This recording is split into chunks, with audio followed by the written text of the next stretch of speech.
And action. I thought, I'll go in and I'll ask him to kill himself.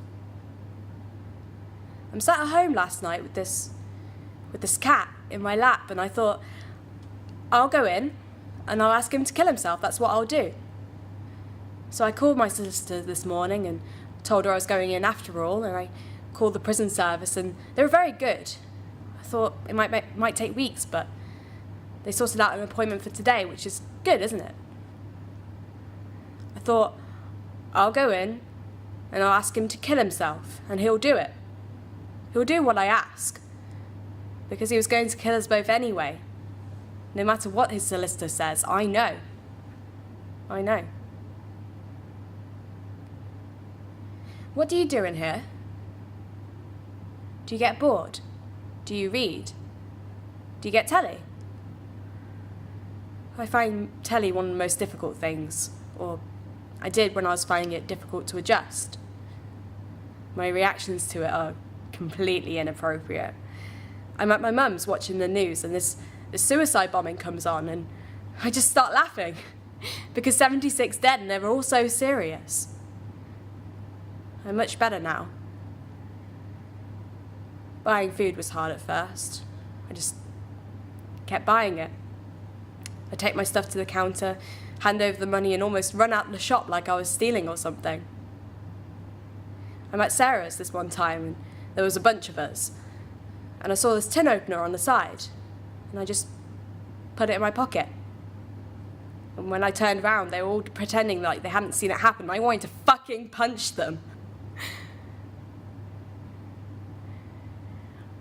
I think a lot about what makes people do things, what makes people behave in certain ways, you know? Every night I think about this, trapped in whatever behaviours, I don't know, cycles of violence. And is it possible to break these cycles? Is it possible to break? And I'd be sitting there, and this cat, this gorgeous cat with no tail, would come to my door. I'd have the back door open because the garden looks, and she'd be terrified at first. It looks beautiful, it really does. So I bought some food for her, and the first night she just sniffed at it and ran away. The moment I moved, you know? No sign of her for the rest of the night.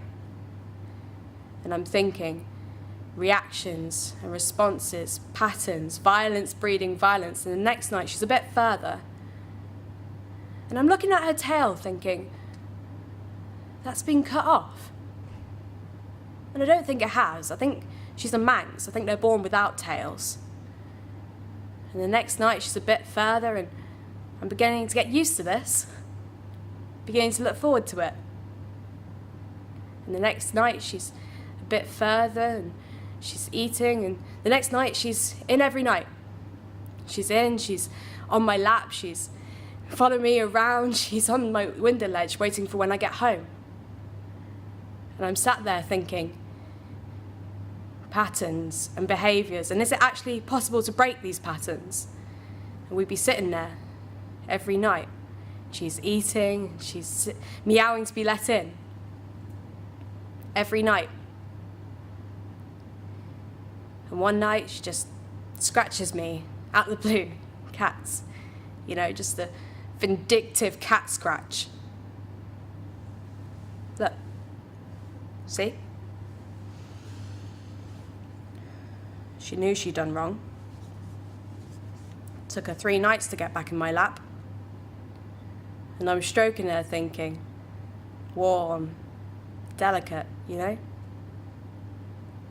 And I put my hands around her neck. And I squeeze.